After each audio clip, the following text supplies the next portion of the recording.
Iki loh sing menjadi pertanyaan. Yang menjadi umat Kanjeng Nabi akhirnya dihisab kanthi hisab sing gampang. Ya. Kira-kira kaya kula karo sampean iki kagolong umat Kanjeng Nabi napa mboten? Pertanyaane kan ngono. Ya.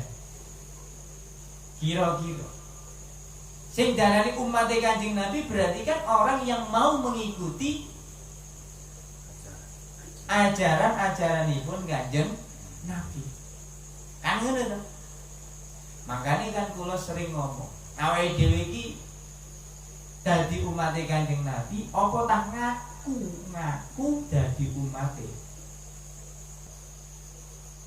Wabil Qur'ani imamah, dan Al-Quran itu menjadi petunjuk kita. Imam itu kan artinya pemimpin. Dan tujuan menjadi seorang pemimpin adalah untuk membawa rakyatnya menjadi aman, tentram, terus napa? Tujuan pemimpin apa?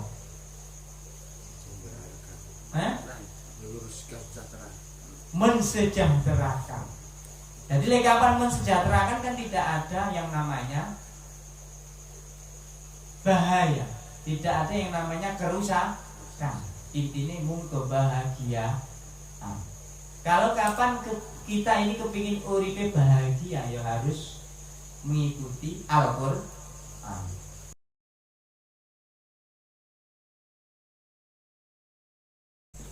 Jadi ketika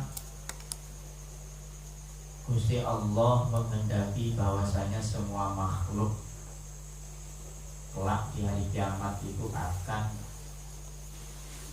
diperiksa, rasanya dihisab itu diperiksa. Jadi yang diperiksa itu adalah semua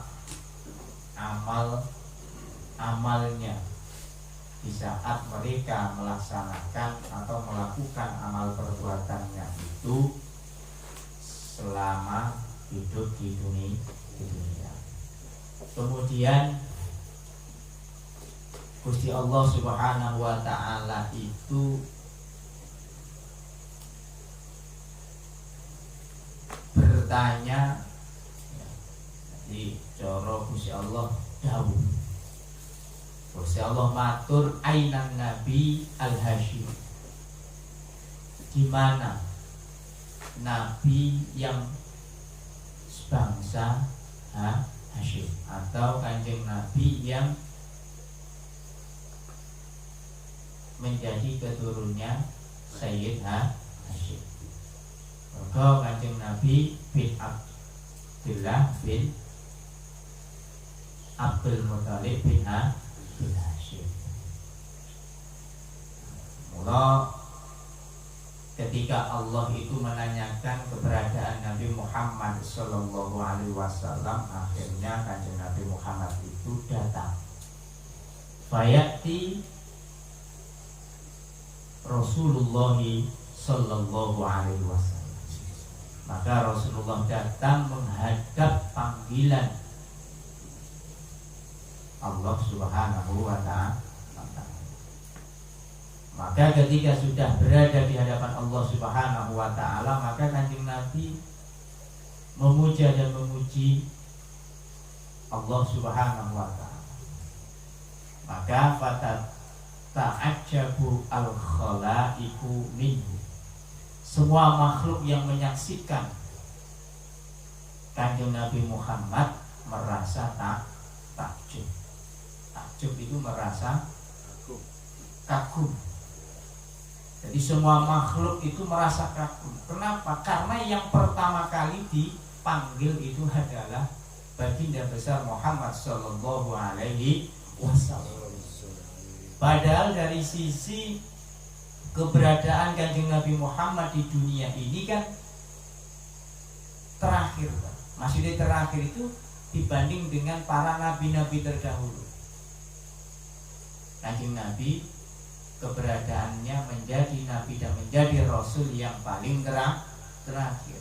Akan tetapi Kanjeng Nabi Muhammad itu diberi kemuliaan oleh Allah, diberi keistimewaan oleh Allah, yaitu satu-satunya makhluk yang pertama kali dipanggil oleh Allah.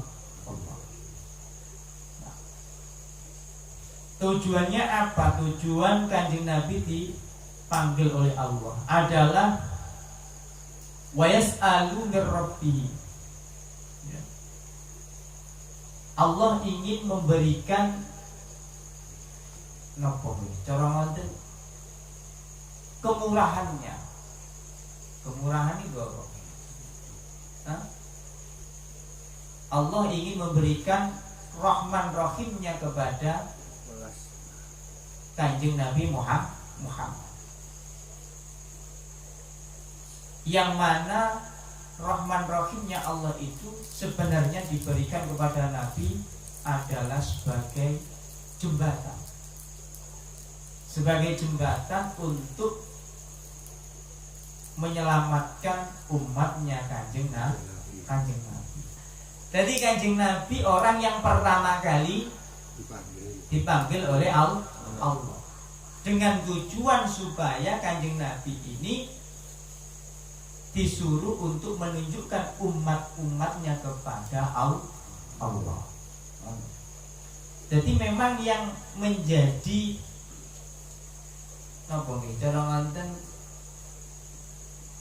Kanjeng Nabi ini mempunyai tanggung jawab penuh terhadap umatnya seperti kita ini sampai kita berada di yaumil kiamat. Jadi Kanjeng Nabi itu tanggung jawabnya sampai sakmonten.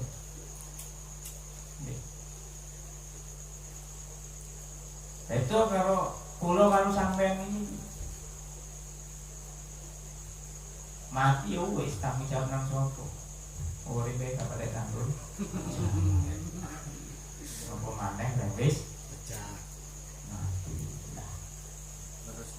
Ananging Kanjeng Nabi Muhammad niki sakmantune dipun panggil dening Allah Subhanahu wa taala. Wa yas'alu mir rabbih. Lajeng Kanjeng Nabi ini meminta kepada Allah Subhanahu wa taala. Apa sing disuwun Kanjeng Nabi dhateng Gusti Allah? Supados Gusti Allah napa memperhatikan umatnya. Jadi yang diminta oleh Kanjeng Nabi kepada Allah adalah Kanjeng Nabi menginginkan supaya Allah Subhanahu wa taala ini memperhatikan umatnya. Dengan kata lain Kanjeng Nabi ini kan berarti peduli toh, tanggung jawab toh. Nggih, tanggung jawab.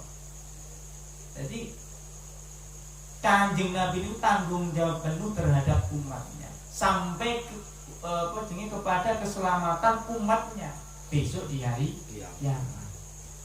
Loh, iku lho sifatnya Kanjeng Nabi. Jadi kuwatir umate boten selamat sangka napa? Selamat sangka hisabe Gusti Allah. Mereka ketika manusia dihisab itu ada yang selamat, ya ana sing ora selamat. Kan ngono.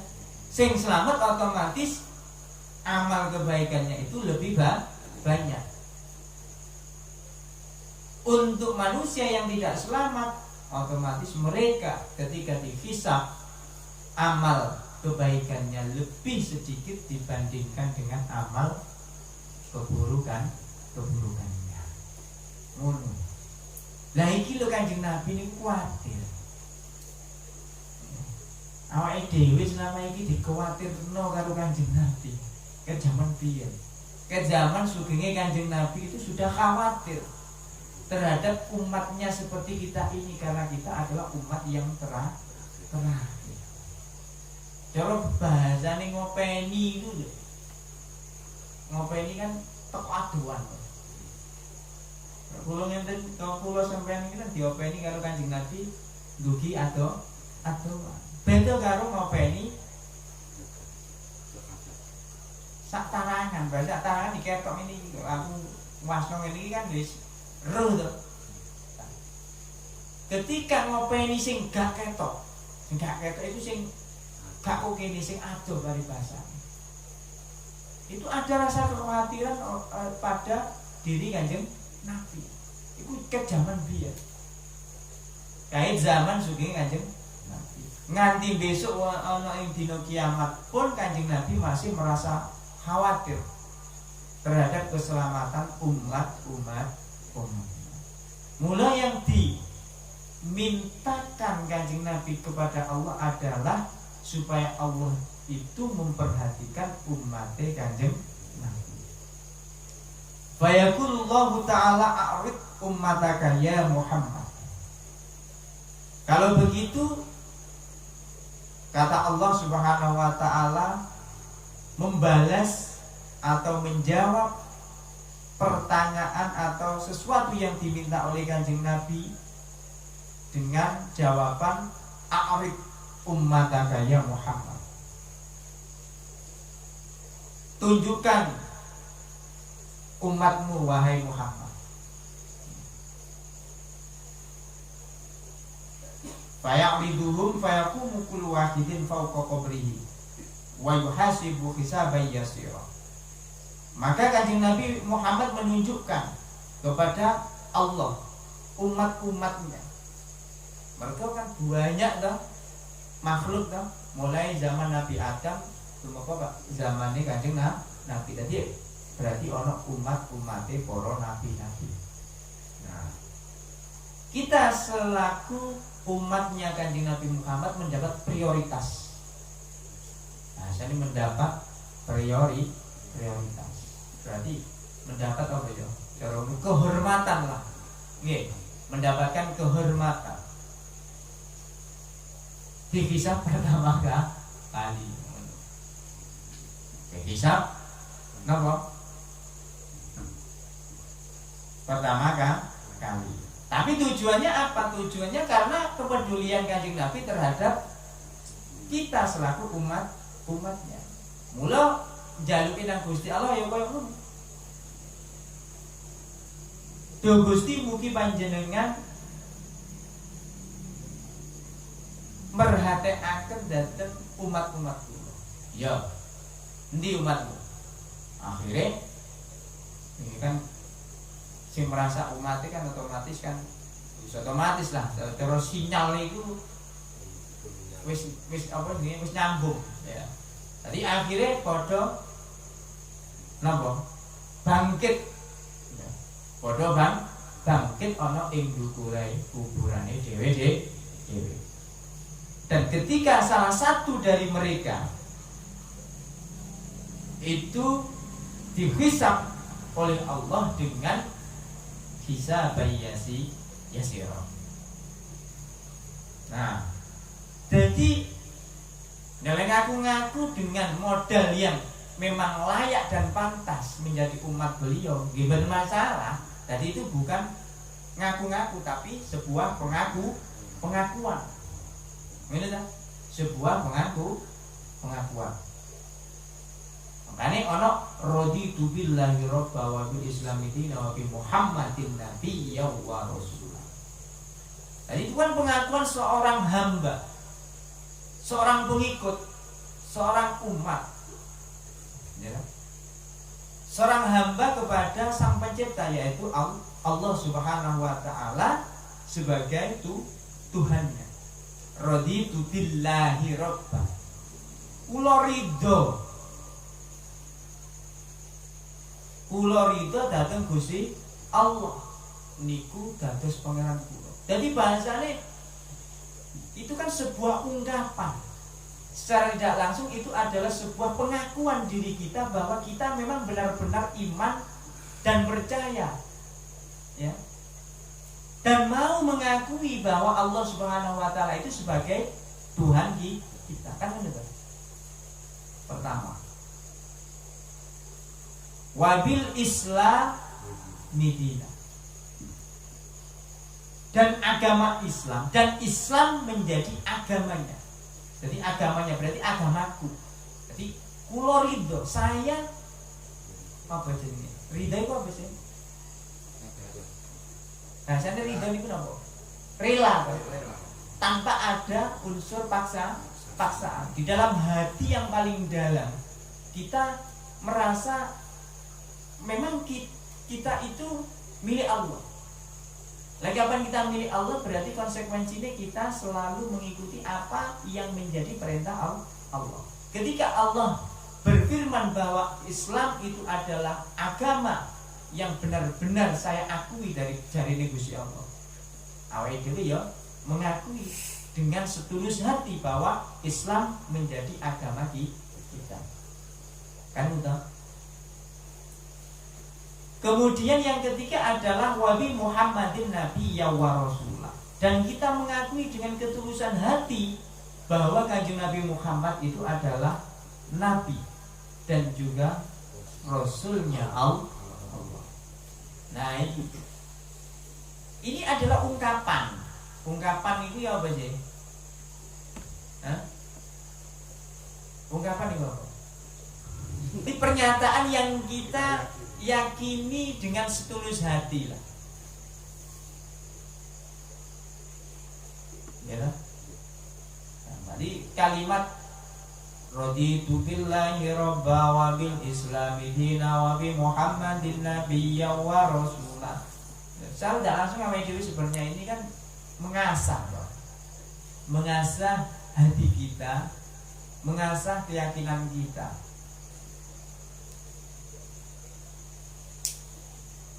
Karena memang keyakinan kita ini ya terkadang ya apa ya?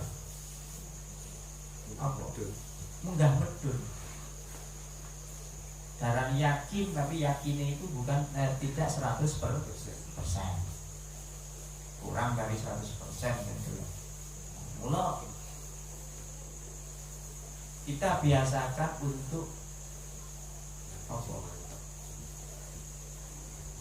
Menyatakan sebuah apa itu namanya pernyataan raditu billahi rabbah wa bil islam dinan wa bi muhammadin nabiyya wa rasul. Nah, tadi konsekuensinya juga apa ya? Lakon. Iya toh. Ketika kita sudah apa jenenge merasa apa kuau raditu mang apa? Rela. Kita rela. Ngomong rela itu kan berarti tidak ada unsur paksaan di dalam diri kita. Langan itu. Berarti kan bisa dikatakan itu setulus hati. Mengakui bahwa Allah adalah Tuhan kita. Lalu mengakui bahwa Allah itu adalah Tuhan kita, yaitu mang rentetan. Perintahnya kudu dilakoni, larangannya kudu di. Islam menjadi agama kita. Maka apapun yang menjadi ajaran-ajaran agama Islam juga harus kita laksanakan.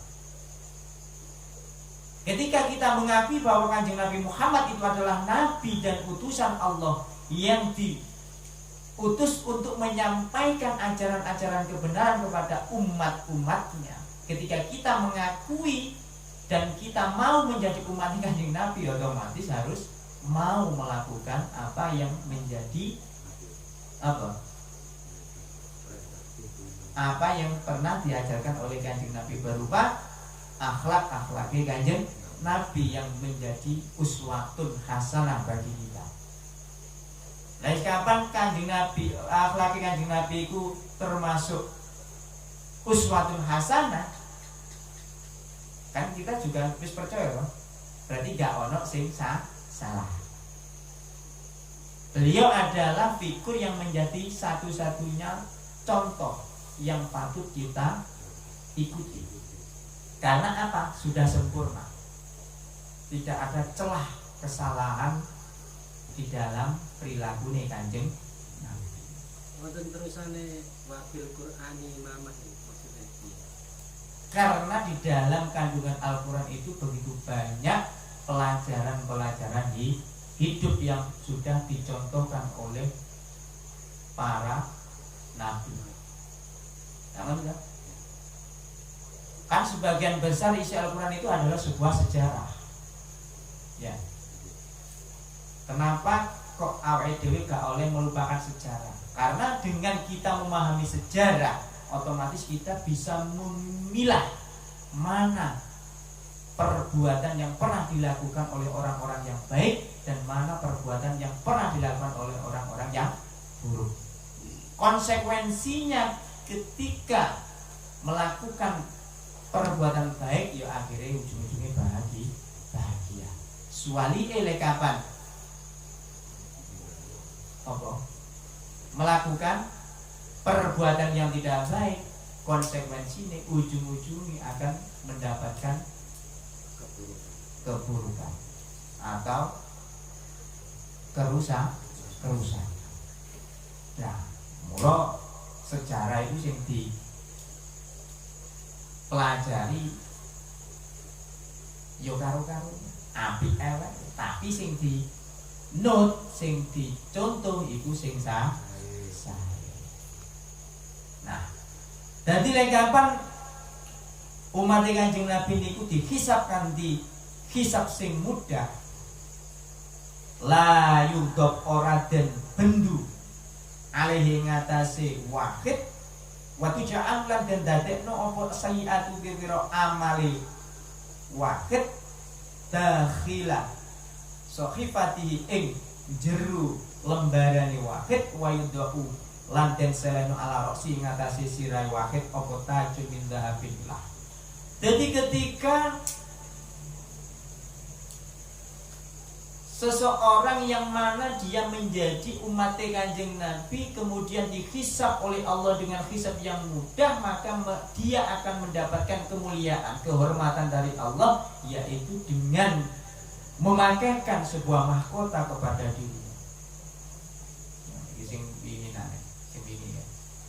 Jadi uang sing dihisab dengan hisab yang mudah akan diberi kemuliaan oleh Allah, berupa dia akan dipakaikan sebuah mahkota. Pokoknya semua apa jenenge properti, entah itu busana, bahkan sampai ke perhiasan, bahkan wajahnya yang dulunya itu di dunia itu loh bersih gak karu-karuan irenge. Ngono leh pas waktu mendapat kemuliaan dari Allah itu, maka secara tidak langsung padha karo di make over, dirubah total. Wajahnya menjadi bersinar, glowing, permisan. Orang wajahnya wajah permisan, gila.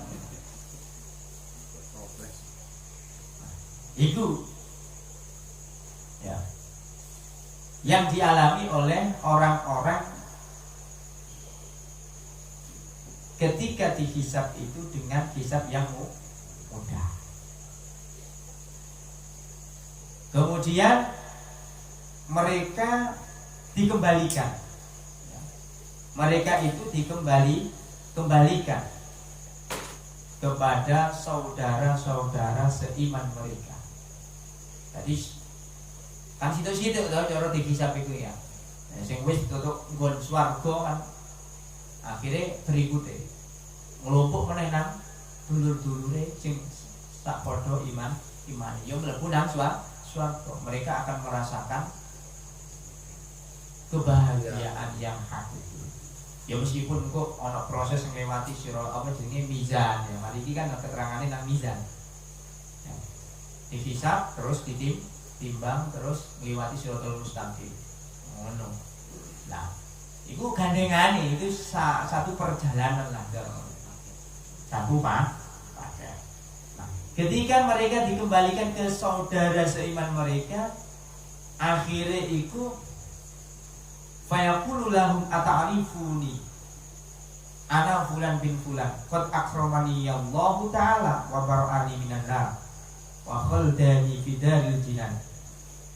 Fadzalika qauluhu ta'ala fa amma man utiya kitabahu bi yamini fa sawfa yuhasabu hisaban yasira wa yanqalibu ila ahlihi masrura. Nah, ketika dia yang dihisab dengan mudah itu dikembalikan berkumpul menjadi satu dengan saudara-saudaranya, Maka dulur-dulure utawa kanca-kancane itu tidak mengenali mereka. Karena apa? Ya itu mau loh. Pas waktu dek dunya kan ya prejengane utawa potongane kan ya ngono iku biasa lah, gak elek nemen lah. Lah pas petuk iku lho sampean sinten?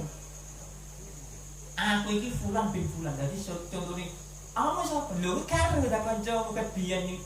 Aku dek dunya. Aku iki Gundul. Aku iki Puji. Lho awakmu siji. Lho biyen kan yo turun kan yo gak sak meter bali bahasane. Kok saiki gagah ngono. Ganteng ngono. Iku akhirnya Puji itu jawab qad akramani Allah taala. Aku ini dimulyakno karo Gusti Allah. Saya ini benar-benar dimuliakan oleh Allah Subhanahu wa taala dan dibebaskan oleh Allah dari ancaman api neraka. Dan juga aku ini ditempatkan di surga selama-lamanya. Jadi langgeng ana ing swarga. Ngono. Madure wong-wong sing dihisab kanthi hisab sing gampang. Ketika dikembalikan berkumpul dengan saudara-saudara seiman, mereka tidak mengenali wajahnya, tidak mengenali siapa dirinya. Karena apa? Ya berubah. Sing asale welek tadi kan, sing asale iku ngiyayat dadi gagah. Walidzalika qaulu ta'ala fa'amman utiya kitabahu biyamini fasawfa yuhasabu hisaban yasira wa yanqalibu ila ahlihi masrura. Sesuai dengan apa yang didhawuhna karo Gusti Allah. Ya. Ada kalanya orang yang diberi buku catatan amal mereka dengan dari arah kanan, maka mereka menerimanya dengan tangan kanan mereka. Itu semua menunjukkan orang yang dihisab dengan hisab yang mudah. Jadi lekapan nrimo kanggo apa karo tangan tengen, maka akan diperiksa, bahasa dihisab itu diperiksa. Di apa niku jenenge? Ini diperiksa nih kan bujatan nih. Oh, kayak cara ngono. Apa ya? Absen lah. Ya absen lah. Catatan kelakuan baik, kerajinan, kebersihan itu enggak ada kan dari rapor ya. Oh, ini kok gitu. Iya. C cukup ya, nang welek berarti. Jadi tonton diperiksa, itu jenenge hijab, diperiksa satu persatu. Setiap lembar itu diperiksa. Tapi cara nek kapan ditonton iki ngarepe wis ketok apik lah ngene. Ngarepe tonton cover iki amale apik kabeh ngono. Wis gak diperiksa. Periksa mungkin ngono tiga syarat. Otomatis saya kan. Tapi ketika cover buku catatan amal iku elek, ya jerone gak diperiksa meskipun ono apike iku lho gak diperiksa. Jadi elek condong sing akeh iku sing elek. Ngono to. Lah iya apa carane? Lek kapan buku catatan amal cek api, salate iku di karena yang pertama kali dihisab itu adalah sholat. Ketika sholatnya itu benar itu maksudnya itu benar dari sisi syar'i dan juga dari sisi hakiki nih, ya, syar'i dan hakiki. Maksudnya syar'i itu syarat rukunnya sholat itu sudah terpenuhi semua. Secara hakiki tujuan sholatnya juga karena itu sebuah pengabdian dia sebagai hamba, sebagai kawula datang Gusti Allah. Itu hakiki. Otomatis amaliyah liyane wis dadi Nah, mula kan ada keterangan kan gini. Apa sini? As-sholatu tanha 'anil fahsya'i wal munkar. Salat iku ya. Salat iku bisa nyegah dari apa sini? Perbuatan yang keji dan juga perbuatan mungkar. Mana dah? Iku lek salate bener. Lek kapan salate rajin. Tapi kelakuannya kok yo bejat. Berarti salate durung bener. Lah ngono lho. Paham nggih? Jadi yang dimaksud salatnya baik itu ya apa? Ya ditontok kehidupan sehari-harinya, perbuatan dia, hubungan dia dengan sesama manusianya baik atau tidak. Legapan api otomatis sholat yo api. Karena sholat itu adalah apa ya? Cara ngono induk apa ya? Cara ngono ya induk lah. Atau kumpulan dari semua amalia manusia, mulai dari pagi sampai pagi meneh. Amalia itu kan ya perbuatan toh. Bisa perbuatan terhadap dirinya sendiri, perbuatan terhadap sesama orang lain, sesama makhluk, bahkan kepada Tuhan, kepada Allah Subhanahu wa ta'ala. Disimpulkan menjadi satu yang namanya sholat. Nek sholat iku yo ana poso, nek sholat iku yo ana donga, nek sholat iku yo ana sembarang kabeh.